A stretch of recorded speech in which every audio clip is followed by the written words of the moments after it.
बाकी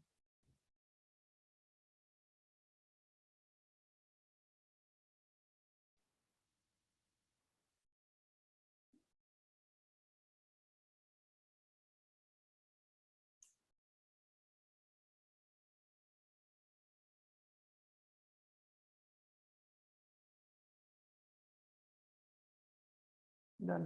तो ये क्लियर है जी पॉइंट। ठीक है बेटा, चलिए आगे बढ़ते हैं। कमिंग टू नेक्स्ट, और ये है अपने पास प्लास्टिक सल्फर। प्लास्टिक सल्फर, देखिए वो दोनों थे क्रिस्टलाइन सॉलिड। ठीक है, बेसिकली ये होते हैं आपके अल्फा बीटा, ये होते हैं जी क्रिस्टलिन। क्रिस्टलिन भी पढ़ाऊंगा आगे, सॉलिड स्टेट में क्रिस्टलिन क्या होते हैं और ये एमरफस क्या होते हैं। ठीक है, ये होता है आपके पास एमरफस। एमरफस, ठीक है। जैसे मैं बात करूं NaCl है, NaCl क्या होता है, क्रिस्टलिन होता है। NaCl is crystalline. और जो रबर है, रबर वो होती है आपके पास एमरफस।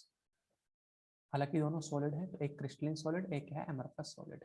तो वैसे प्लास्टिक सल्फर क्या होता है, एमरफस सॉलिड। और NaCl क्रिस्टलिन सॉलिड जो होते हैं, उनका जो मेल्टिंग पॉइंट होता है, मेल्टिंग पॉइंट होता है इनका शार्प।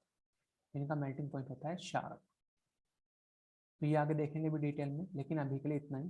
जबकि जो एमरफस सॉलिड होते हैं, एमरफस सॉलिड, ये इनका मेल्टिंग पॉइंट, इनकी मेल्टिंग पॉइंट की होती है एक रेंज।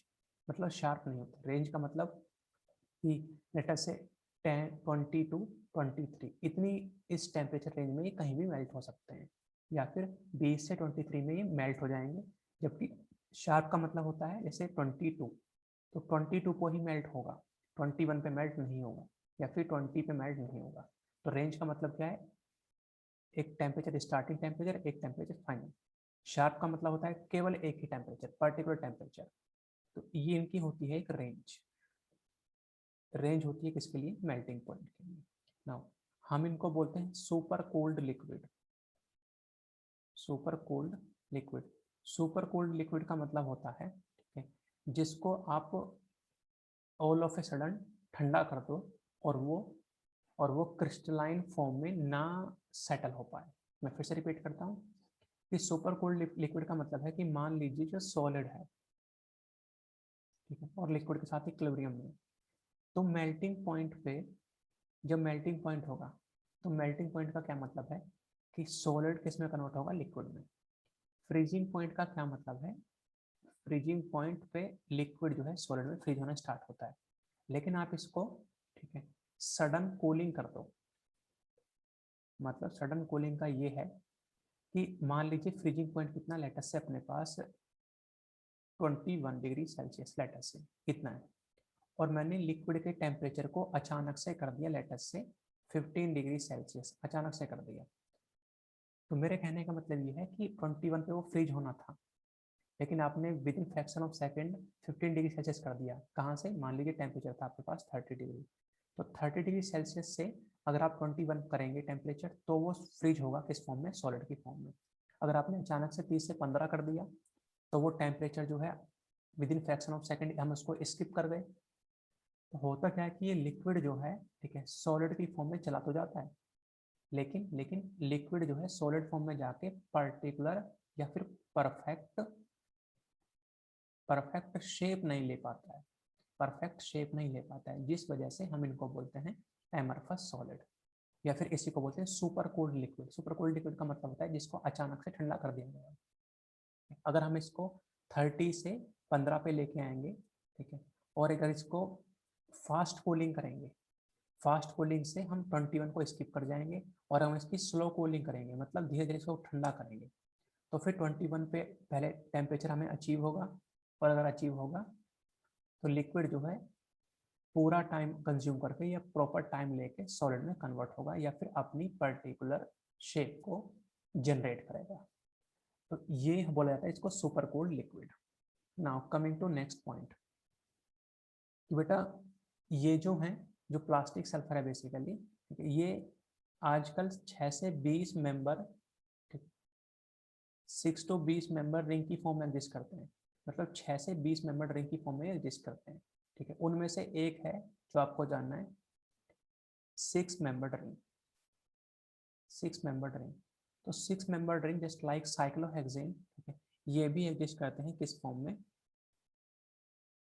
ये भी एग्जिस्ट करते हैं आपका चेयर फॉर्म में। डिफरेंस क्या है, वहाँ पे कार्बन था साइक्लोहेक्सेन में, यहाँ पे क्या अपने पास सल्फर है, ठीक है।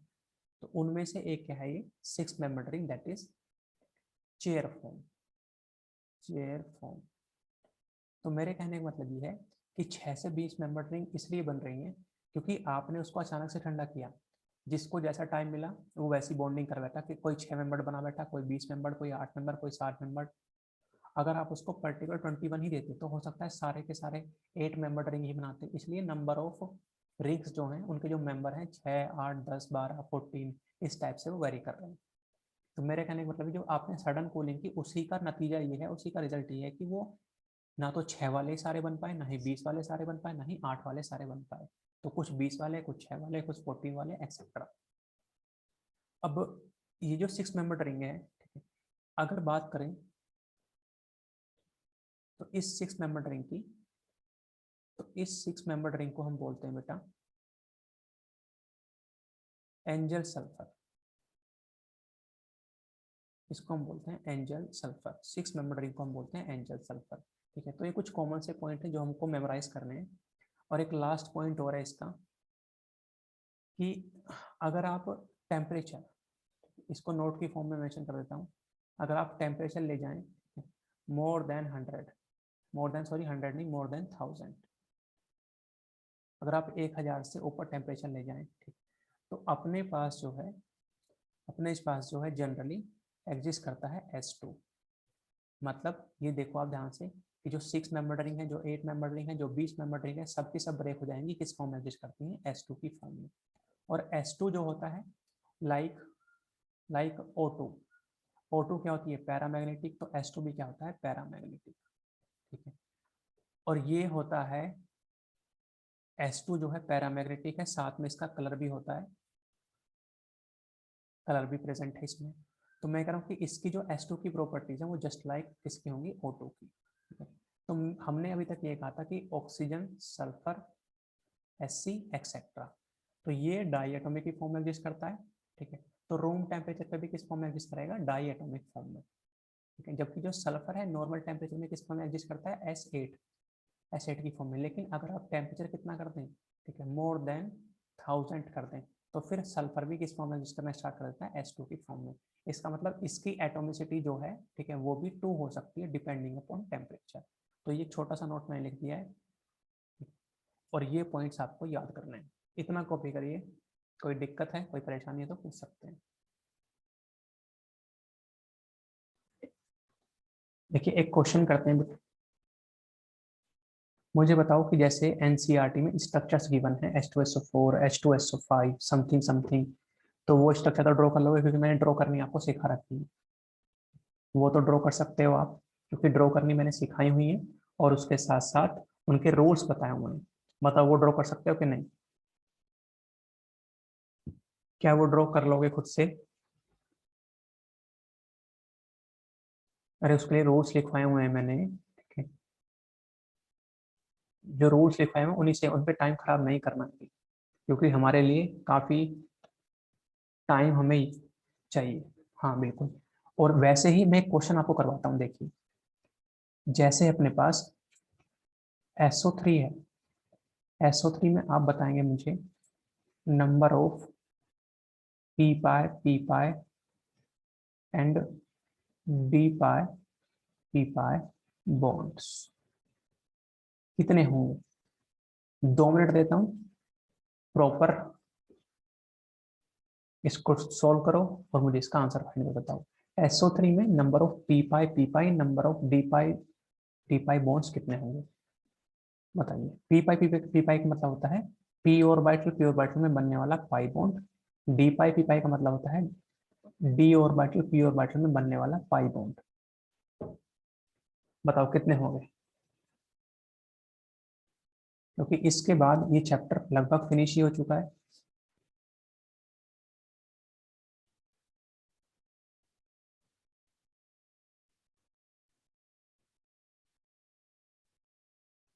बोलिए जी।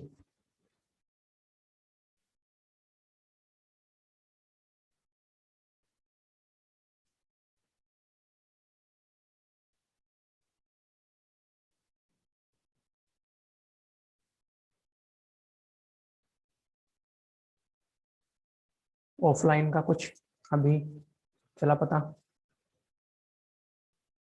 इंफॉर्मेशन कुछ तो आई होगी, कब से स्टार्ट करने की सोच रहे हैं, बताइए, कोई है किसी को आइडिया?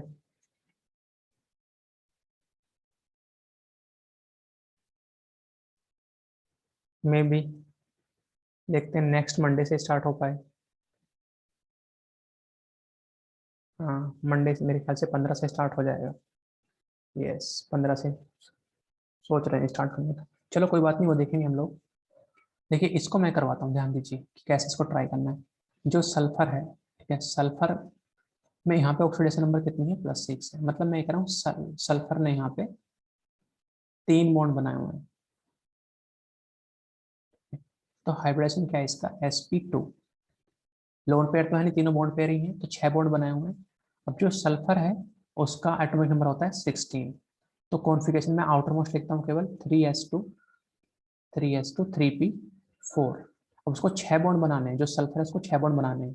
तो 6 बॉन्ड बनाने का मतलब ये है कि सल्फर जाएगा एक्साइटेड स्टेट में, फर्स्ट एक्साइटेड स्टेट। इसका मतलब क्या होता है कि जो 3s वाले इलेक्ट्रॉन है एज इट इज रहे, 3p से एक इलेक्ट्रॉन कहाँ गया, 3d1। तो सिचुएशन बन गई दिस वन, ये सिचुएशन बनी आपके पास p, और यहां से बन गया ये d, ये बन गया d। तो p में 3 इलेक्ट्रॉन बचे, और यहां से बचा बेटा अपना 1 इलेक्ट्रॉन। और s वाले तो ये थे ही, 2 अभी भी इलेक्ट्रॉन बचे हुए।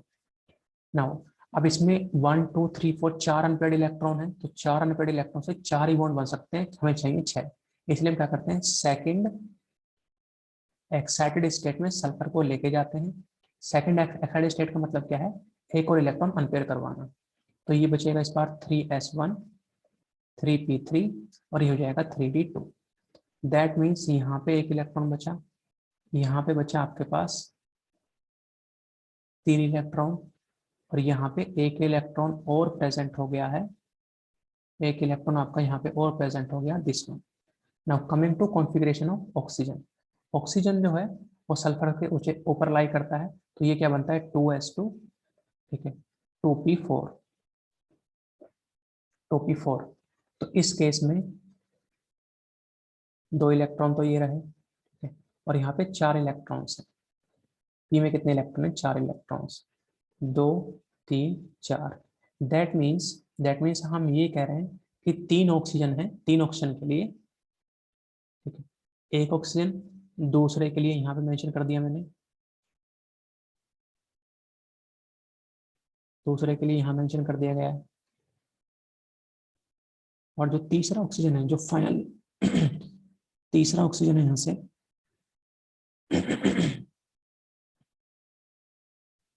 तो उसके लिए सिचुएशन बन जाएगी बेटा दिस वन।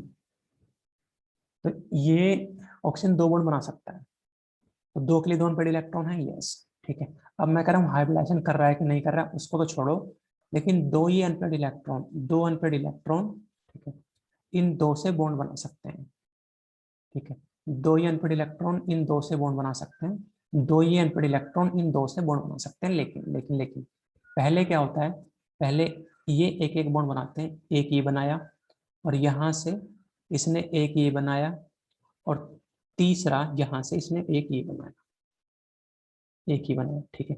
इनको बोलते हैं हम सिग्मा बॉन्ड, सिग्मा बॉन्ड, ये पहले बनेंगे सिग्मा, ठीक। उसके बाद में, ठीक है, ये तीनों यूज हो चुके हैं।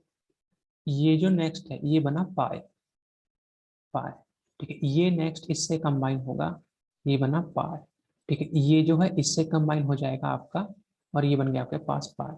अब चेक करो जी, ये कौन सा और वाइटल है, नाउ चेक करो, ये है अपने पास 3p। किसका 3p है, सल्फर का। ये कौन सा है, 3d है। ये किसका है, 2p, 2p, 2p, किसका, ऑक्सीजन का, 2p, 2p। तो कहने का मतलब ये है कि 3p में दो इलेक्ट्रॉन, ये दोनों इलेक्ट्रॉन यूज हुए पाई बॉन्ड बनाने के लिए। तो 2p और 3p, 2p और 3p में, ठीक है, वेट वेट वेट, ठीक है, 1 2 3, ठीक है, 1 2 3, दो इलेक्ट्रॉन यूज हुए कहाँ पे, सिग्मा बनाने में, क्योंकि ये बना सिग्मा, ये सिग्मा बना, मतलब ये सिग्मा सिग्मा सिग्मा। तो यहाँ पे 3p और 2p में केवल जो बॉन्ड बनता है, ठीक है, वो बॉन्ड बनता है पाई, लेकिन कितने बॉन्ड बनते हैं, ठीक है, एक।